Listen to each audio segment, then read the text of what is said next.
The morning calm shattered with the thunderous roar of helicopter blades cutting through the sky.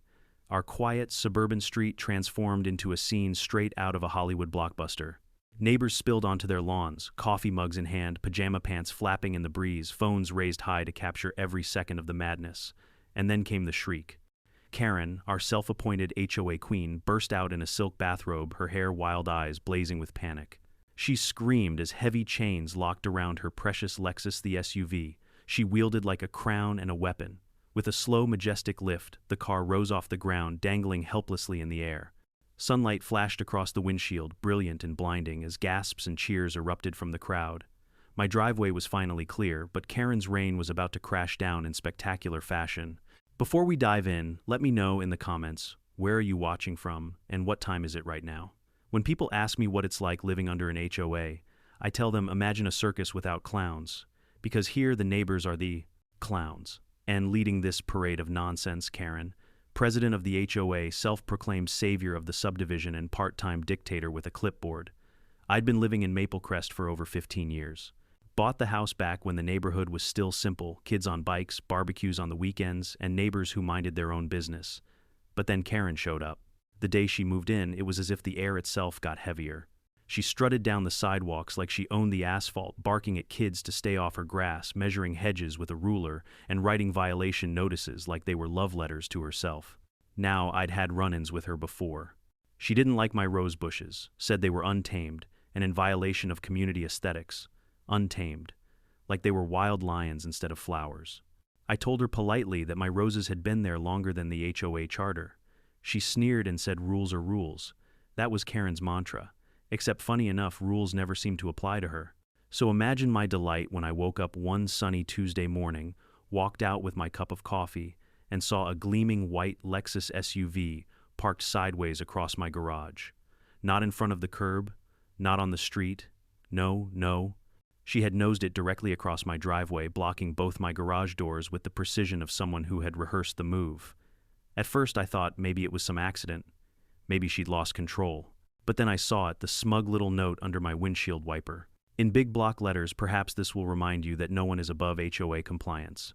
Trim the roses, or next time I'll have your car booted. Signed, of course, HOA President Karen. I swear, I nearly spit my coffee all over the hood. This woman had parked her car in my driveway to punish me for not cutting flowers. Flowers. By mid-morning, the entire cul-de-sac had gathered. Some neighbors came out to walk their dogs, but we all knew they were here for the show. A couple of teenagers sat on their bikes filming, whispering like sports commentators. "Oh man, he's not going to let that slide," one said. I stepped outside calm as a monk coffee still in hand. "Karen," I called loud enough for the peanut gallery to hear, "would you mind moving your tank off my driveway?" From across the street, her front door flew open. Out she marched, designer sunglasses, perched on her nose, hair sprayed into a helmet, clipboard clutched like a judge's gavel. "Excuse me," she snapped. "This is a lawful immobilization of property. You've repeatedly refused to comply with HOA standards. Until you do, your access is revoked." I blinked. "Revoked, Karen. This is my garage. My driveway. My property." She smirked. "You signed the covenant when you moved in. The HOA has the right to enforce compliance measures," the crowd murmured. I could see neighbors biting their lips to keep from laughing. But Karen wasn't joking. She truly believed she was judge, jury, and sheriff of Maple Crest. I set my coffee down on the hood of her Lexus very gently. Her gasp could have shattered glass. "Move it," I said, "or I'll have it towed." Her lips curled into a smile I can only describe as villainous. "Go ahead," she purred. "I already called the towing company. They're under contract with us. They won't touch my car." And just like that, she turned and strutted back inside, leaving her luxury SUV sprawled across my property like a throne in the middle of a battlefield. The neighbors buzzed. One man whispered, "He's done for." Another shook her head, muttering, "She's gone too far this time." Phones kept recording because that's what people do these days, watch other people's misery through screens. I looked at the Lexus, polished to a shine, parked like a barricade against my freedom, and then I looked at the roses. The absurdity of it all hit me in waves. I wasn't just blocked from my garage, I was being publicly humiliated, punished, like a child who refused to clean his room. But here's the thing about me, I don't break easily, and when I do, I don't just break, I build. Plans, schemes, entire blueprints of poetic justice. That evening, when the sun dipped low and Karen's Lexus still sat smugly across my garage, I knew this wasn't about flowers. This wasn't about aesthetic standards or rose bushes. This was about power. She wanted to show the neighborhood that she could crush anyone who defied her. Well, if power was the game I was about to show her, what happens when the wrong man decides to play? Because in that moment, as I stared at her luxury car gleaming under the streetlight, an idea sparked in my mind, one that would take this HOA feud to heights she could never have imagined. Literally. By day 2, Karen's Lexus had become more than just a car. It was a monument. A shiny smug blockade that screamed, "I own you." Every time I stepped outside, there it was a $70,000 roadblock, gleaming like Excalibur stuck in stone, except no hero was pulling this thing out. Neighbors treated it like an attraction. Kids circled on their bikes, pointing and giggling.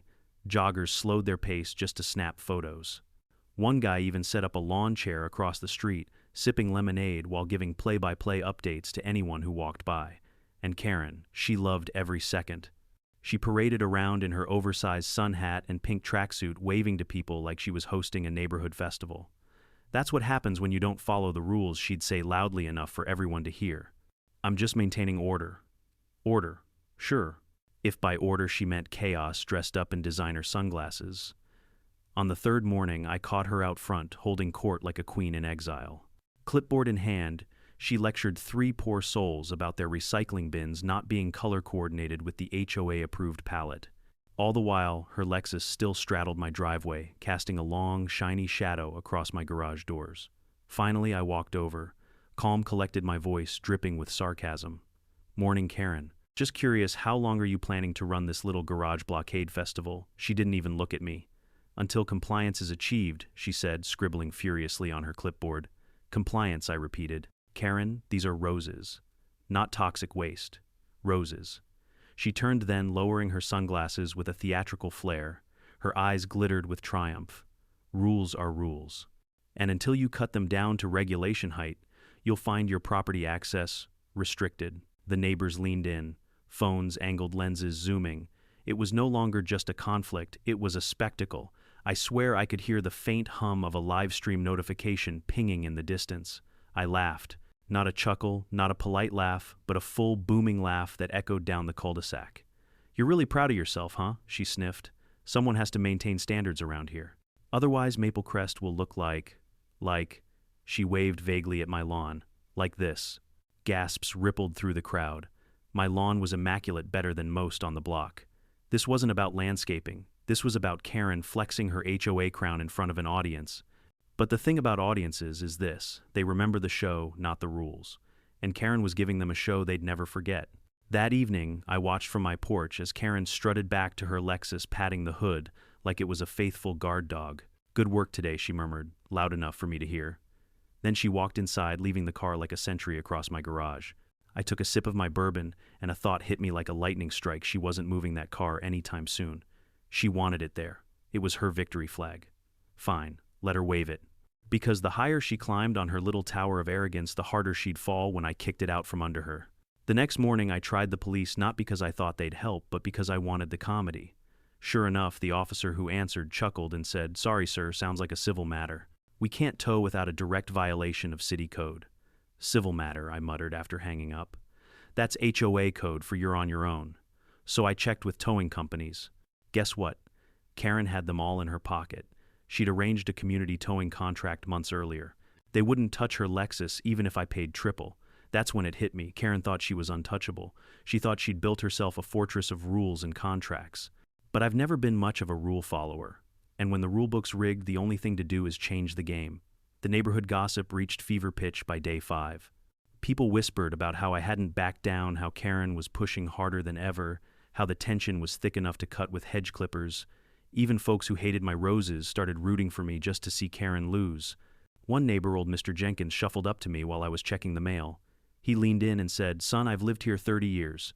Nobody stood up to that woman and lived to tell the tale. But I've got a feeling," he winked, "you might be the one to do it." I smiled. "Don't worry, Mr. Jenkins. I've got a plan." And oh, did I. Because the truth was, I had connections Karen didn't know about. Friends in high places, or rather friends who could fly high places.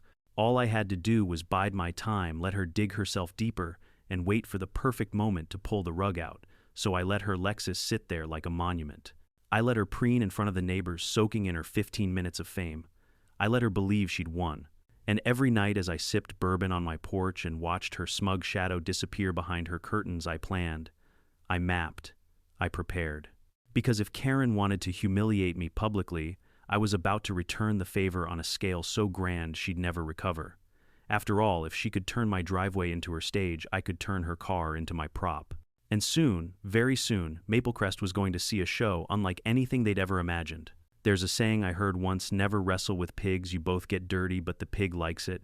Karen was my pig, and brother, she loved the mud, but unlike most folks in Maple Crest, I wasn't afraid of dirt. I'd built my life out of it literally. My business was small scale, contracting and logistics. Dump trucks, forklifts, cranes, you name it, I had access. And more importantly, I had friends who owed me favors. So as I sat on my porch bourbon glass, sweating in the evening heat, I started sketching out a plan that would turn Karen's smug little blockade into the greatest HOA scandal this side of the county line. First idea, hire a tow truck from out of state. But I knew Karen had that covered. She had a network of towing contracts tighter than Fort Knox. Not worth the risk. Second idea, slash her tires. Tempting. Very tempting. But too obvious, too petty. I wasn't going to stoop to vandalism. No, I wanted something poetic, something unforgettable. And then it hit me. I was flipping through old contacts on my phone when I saw the name Rodney Rotor Alvarez, an old buddy from my contracting days. He'd gone on to run a helicopter lifting service out near the industrial yards. Heavy lift choppers, the kind that could pick up shipping containers like they were Legos. And right then the vision crystallized. Karen wanted to block my driveway, fine. I'd make sure the entire neighborhood watched as her beloved Lexus went airborne literally. Now I knew it couldn't just be a stunt. It had to be airtight, legally speaking. Karen was the queen of lawsuits, and I wasn't giving her that ammo. So I started digging. I pored over the HOA charter city ordinances, parking laws, even nuisance statutes. And wouldn't you know it, parking across someone's driveway wasn't just rude, it was illegal. Technically, her Lexus was trespassing on my property. And trespassing property can be removed by reasonable means. Was airlifting a car by helicopter reasonable?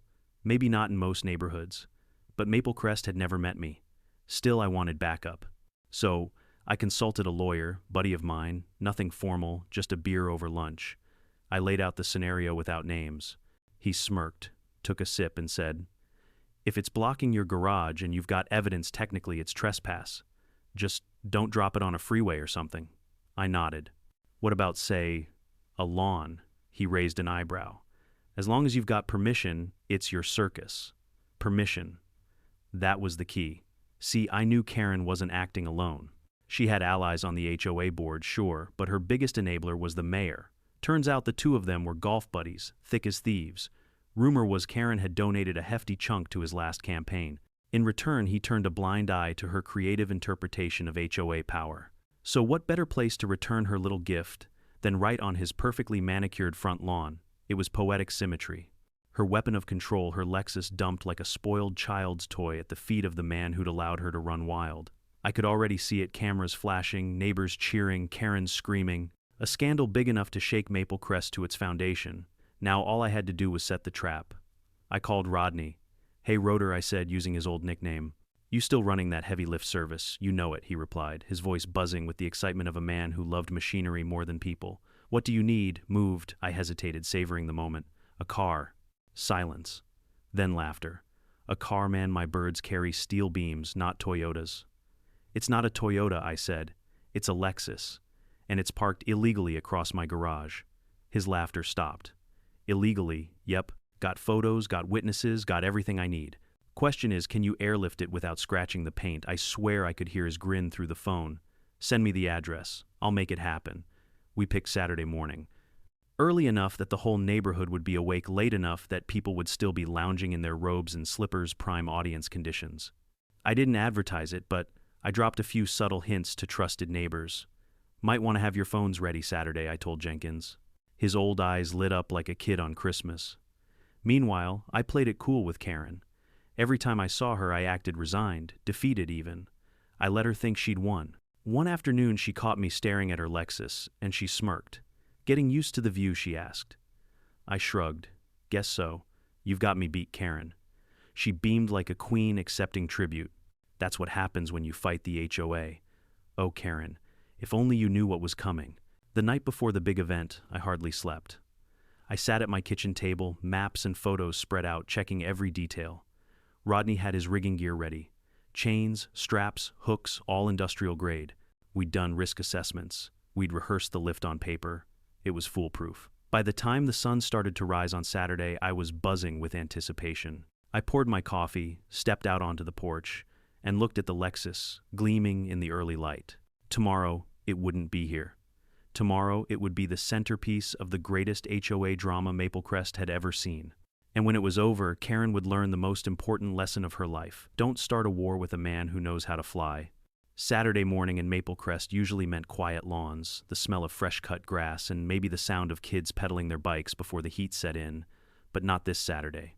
This Saturday, the cul-de-sac was about to host an event so outrageous, so unforgettable, that people would still be whispering about it years later at neighborhood barbecues. And the best part, nobody, least of all Karen, saw it coming. I started the day like any other coffee in hand robe tied loosely, acting like the most ordinary suburban dad on the block.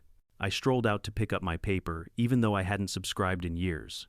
Jenkins still tossed me his copy, and I made sure to glance at Karen's Lexus with that same defeated look I'd perfected. Karen spotted me from across the street.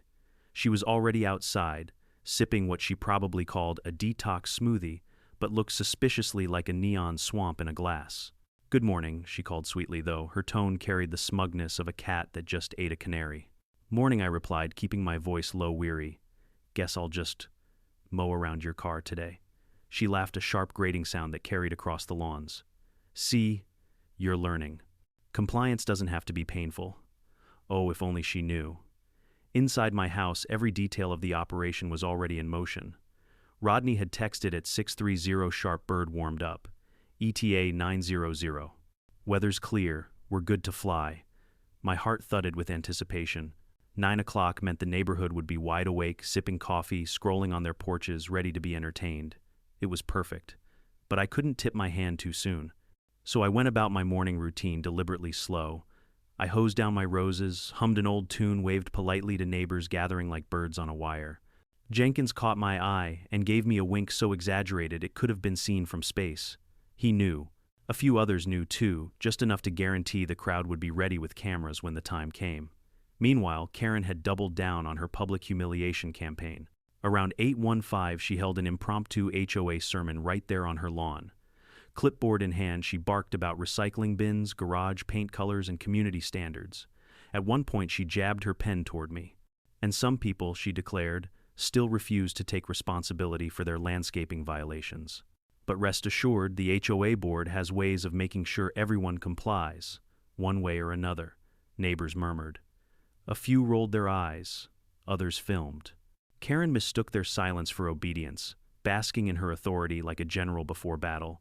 I glanced at my watch. 8, 5, 2. Time to move. I slipped inside and made one last call to Rodney. "You're good, engine's hot," he said over the muffled roar of rotors. "See you in 3 minutes."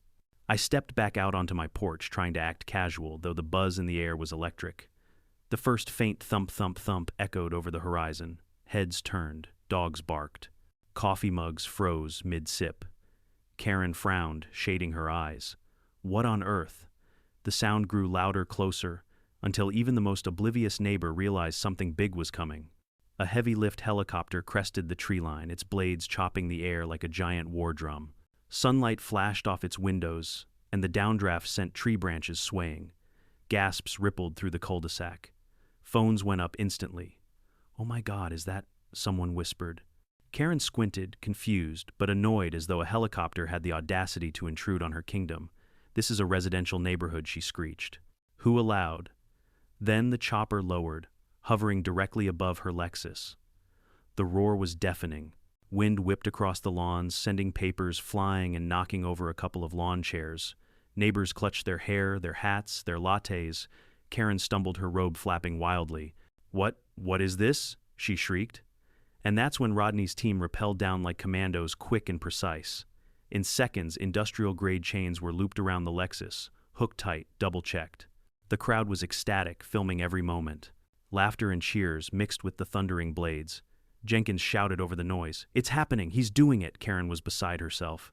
She charged forward, screaming at the riggers. "Stop, that's my car. I'm the HOA president. I demand you stop." But her voice was drowned out by the roar of the engine.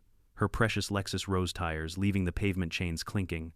Up, it went like some bizarre suburban rapture until it dangled 10 feet off the ground. Sunlight bounced off its polished windshield, blinding in its brilliance. The neighbors gasped, then erupted into wild applause. Karen fell to her knees, clutching at the air, shrieking like she'd lost a child. "Put it down. You can't do this. This is illegal." But oh, it wasn't. I had my paperwork, my evidence, my witnesses. Every second was filmed, documented, her trespass, my removal. And as the helicopter began to ascend, carrying her Lexus higher and higher, the scene became something out of pure cinematic glory. Phones captured it from every angle. Kids screamed with joy. Adults laughed like they'd been freed from a tyrant. I just stood there sipping my coffee robe, flapping in the wind, watching Karen's empire literally fly away. But the best part, the pièce de résistance, was that the neighbors thought this was the grand finale. They thought the Lexus was headed to some impound lot, or maybe dropped in a field. They had no idea where it was really going, and neither did Karen. There's a moment when revenge stops being an idea and becomes real. For me, it was the instant Karen's Lexus left the pavement. 1 second, it was a smug blockade gleaming in my driveway. The next, it was swaying in the sky, dangling like a Christmas ornament from the belly of Rodney's helicopter. The roar was deafening. The downdraft flattened the grass, sent hats flying, and nearly knocked Jenkins off his lawn chair. Kids shrieked with joy, sprinting across lawns like it was the 4th of July. Adults stood rooted phones, held high, recording every insane second. And then there was Karen. She was a vision of chaos, bathrobe flapping like a cape hair, whipping into a stormy halo face twisted with panic and rage. She sprinted beneath the helicopter arms, waving, screaming so hard, her voice cracked. "That's my car. Put it down. I am the HOA president." The irony was delicious. For years, she'd used that Lexus as a weapon, a shiny chariot of intimidation. Now it dangled helplessly above her, a $70,000 puppet on strings she couldn't control. Rodney's team worked like professionals. One guy guided the lift with hand signals, another double-checked the chains mid-air. They weren't fazed by Karen's banshee wailing. To them, this was just another job, no different than hauling steel beams off a construction site. But to us, to the neighborhood, this was theater. Pure, glorious theater. "Holy crap, it's actually happening," one neighbor gasped, his phone shaking. Another shouted, "She's losing her mind. Look at her face." Karen fell to her knees in the middle of the cul-de-sac, clutching at the air like she could lasso her Lexus back down with sheer willpower. She screamed every threat in her arsenal: lawsuits, fines, police, city hall. None of it mattered. Her words were swallowed by the thumping blades and the roar of the crowd. And me, I just stood on my porch calm as a monk, coffee in hand. My robe flapped in the wind, my bare feet planted firmly on the porch boards. If someone painted the scene, they'd have titled it "The Eye of the Storm." The Lexus rose higher chains, taut sunlight glinting off its windshield in blinding flashes. At one point, the morning sun hit just right and the whole thing shimmered like a diamond in the sky. It was beautiful. Absolutely beautiful. Karen, however, was not. She stumbled forward, nearly face-planting on the asphalt, shrieking with the kind of primal desperation usually reserved for soap operas. "You can't do this. This is illegal. I'll have your house condemned." The neighbors laughed. Actually laughed. Even the ones who normally cowered under her clipboard tyranny couldn't hold it in anymore. One woman shouted, "Looks like your car's finally HOA compliant. Karen, it's off the street." The cul-de-sac erupted into laughter so loud it nearly drowned out the chopper. Karen spun, face red, pointing wildly at me. You're behind this. You'll pay for this." I lifted my coffee mug in a casual salute. "Good morning, Karen." Her scream could have shattered windows. The helicopter began to bank, carrying the Lexus slowly upward and out of the cul-de-sac. People chased it down the street, phones raised like paparazzi. The car swayed slightly, its chrome trim flashing like a disco ball. Every second was cinematic gold. And yet, even as the crowd whooped and hollered, I stayed cool. Because unlike them, I knew the full script. They thought the Lexus was headed to a storage yard or maybe dumped in an empty lot. But no, this was Act 1. Karen stumbled after the chopper robe, dragging slippers, slapping against the pavement. "Bring it back, you can't take it, that's mine." The irony nearly killed me. The queen of HOA enforcement reduced to a wailing neighbor, chasing her car like a child chasing a balloon. The helicopter gained altitude, rising above the rooftops. The Lexus dangled higher, becoming a bizarre suburban spectacle visible for blocks. Folks who had no stake in the drama stepped out of their houses, shading their eyes, asking, "What in God's name is going on?" "It's Karen's car," someone shouted. "They're airlifting her car, that was enough." Suddenly, the whole neighborhood was in on it, swarming sidewalks, pointing, filming, laughing. Karen had wanted to humiliate me, but in the end she humiliated herself, center stage spotlight blazing. Rodney's voice crackled through my earpiece. "We're secure. Chains are good. Heading to drop point." I smirked. "Copy that. Make it memorable." Karen was still in the street, shaking her fists at the sky like some furious dictator watching her empire crumble. She screamed my name over and over, promising lawsuits, exile, eternal damnation, but her words were meaningless. The sight of her precious Lexus swaying in the morning light had already burned itself into Maple Crest legend. As the chopper disappeared toward the horizon, the crowd began to disperse, buzzing like they'd just witnessed the Super Bowl. People slapped me on the back, whispered legendary, shook their heads in disbelief. Jenkins leaned in, eyes sparkling. "Son, you've done it. You've actually done it." I just smiled. "Oh, Jenkins, you haven't seen anything yet. Because this wasn't the end. Not by a long shot. The Lexus wasn't going to an impound lot or a warehouse, or even back to Karen's driveway. No, its final destination was something far more poetic. Something that would hit Karen harder than any fine, any HOA hearing, any petty clipboard scribble.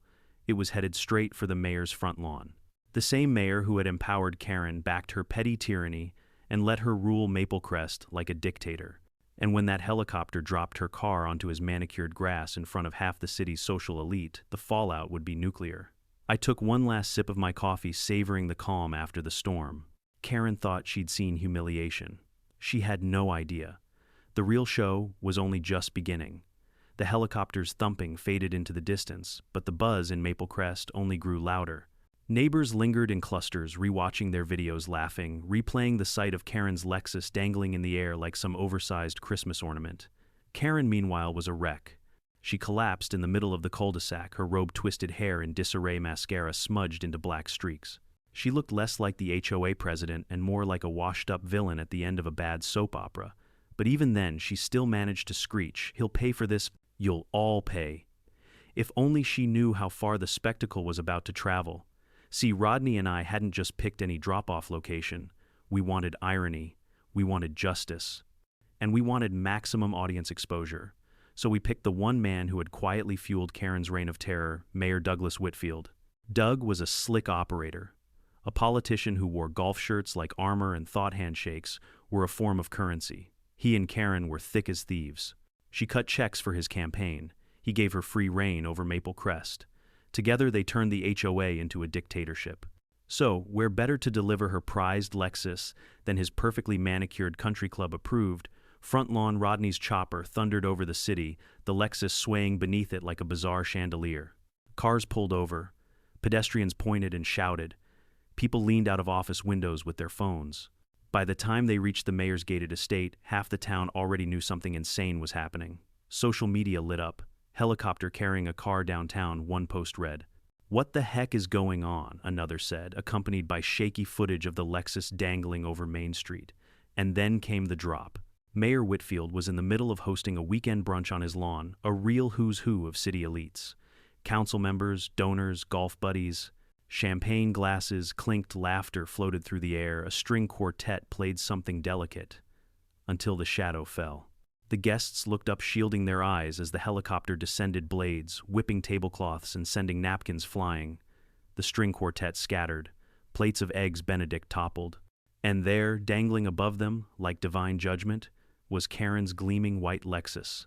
Gasps, screams, chaos. Women clutched their pearls. Men grabbed their cell phones. One guy dropped an entire bottle of Dom Perignon on the grass. The mayor himself stumbled forward, his face pale as milk. What is this?" he bellowed, his comb-over flapping in the wind. Rodney maneuvered with surgical precision, lowering the car onto the mayor's pristine emerald green lawn. The Lexus landed with a dull, heavy thud, flattening a patch of grass worth more per square foot than some houses. The chains unclamped, the helicopter rose, and just like that, it was done. The Lexus sat there, absurd and regal, smack in the middle of the mayor's brunch. A symbol, a message, a middle finger dressed in chrome. Phones captured every angle the mayor's horrified face, his guests scattering the helicopter, peeling away into the sky. Within minutes, the footage exploded online. Mayor's lawn Lexus trended on Twitter. Memes sprouted faster than dandelions. Back in Maple Crest, neighbors huddled around screens, jaws dropping as they realized where the car had gone. Even Jenkins nearly spit out his dentures. On the mayor's lawn, he wheezed between fits of laughter. "Boy, you've outdone yourself." Karen, however, wasn't laughing. She staggered into her house, then re-emerged with her phone glued to her ear. "Mayor Whitfield," she screamed into the receiver, her voice cracking. "They stole my car. They put it on your." She couldn't finish the sentence. She choked on it. From what I later heard, the mayor wasn't sympathetic. Word is he tore into her, screaming that she'd embarrassed him in front of donors, that she'd brought scandal to his doorstep. For once, Karen was on the receiving end of the fury she'd so often unleashed. By evening, the news trucks had arrived. Local anchors stood in front of the mayor's estate microphones, trembling in the rotor wash of replayed helicopter footage. In an unprecedented act of suburban warfare, one reporter said gravely, a resident's vehicle was airlifted from a neighborhood driveway and deposited on the mayor's front lawn during a private brunch event.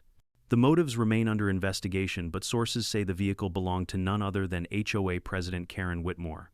The cameras cut to Karen, red-faced and hysterical, trying to spin the story. "This was an act of domestic terrorism," she shrieked, "a personal attack on my leadership." But the public wasn't buying it. Online comments poured in by the thousands. HOA Karen finally got what she deserved. Mayor's lawn Lexus is the greatest story of 2025. Whoever planned this deserves a medal. By nightfall, the mayor had issued a statement condemning Karen's reckless conduct.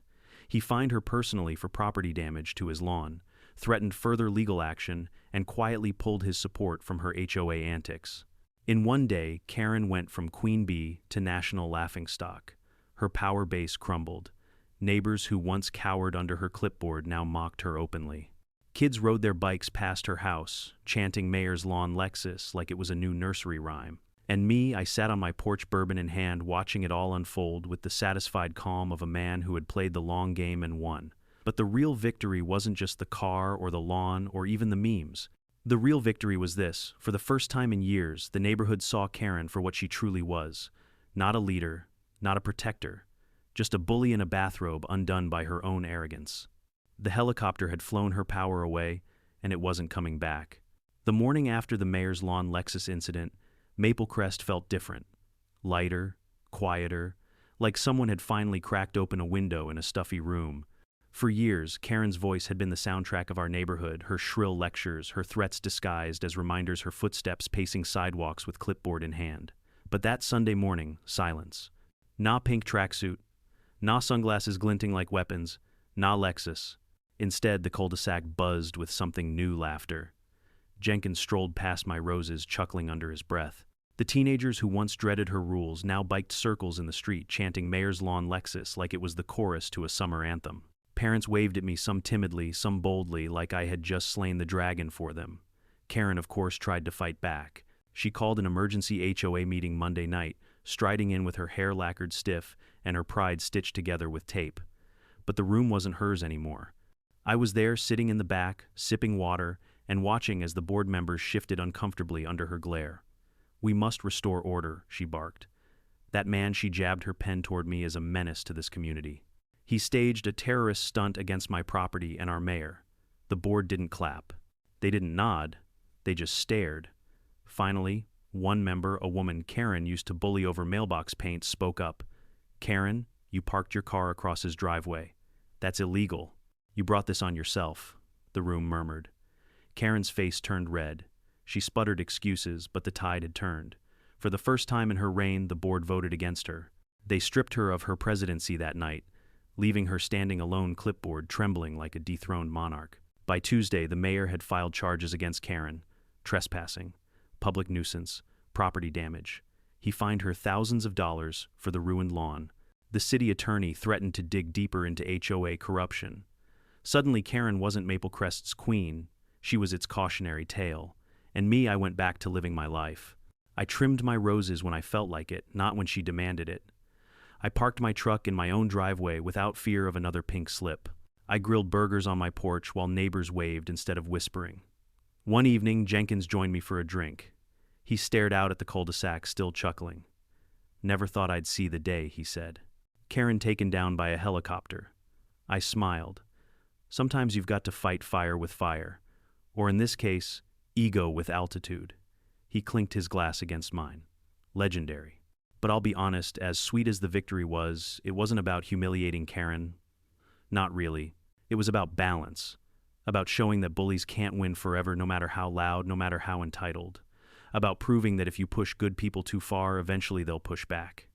Karen never apologized. She slunk around for a while, avoiding eye contact, muttering about unfair treatment. Eventually she sold her. Lexus probably couldn't stand the sight of it after the memes, and by the end of the year she sold her house too. The day the moving truck pulled away, neighbors stood on their lawns waving not with sadness but with relief.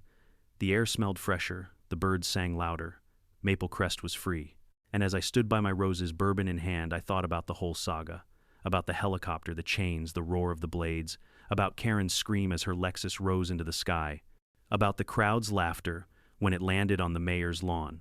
And I thought sometimes the best revenge isn't quiet. Sometimes it's loud enough to shake the whole neighborhood. And sometimes it even flies. If there's one thing this whole saga taught me, it's this: bullies thrive in silence. They count on people being too polite, too tired, or too afraid to push back. Karen ruled Maple Crest for years because most of us just rolled our eyes, muttered under our breath, and paid the fines. She mistook that silence for power.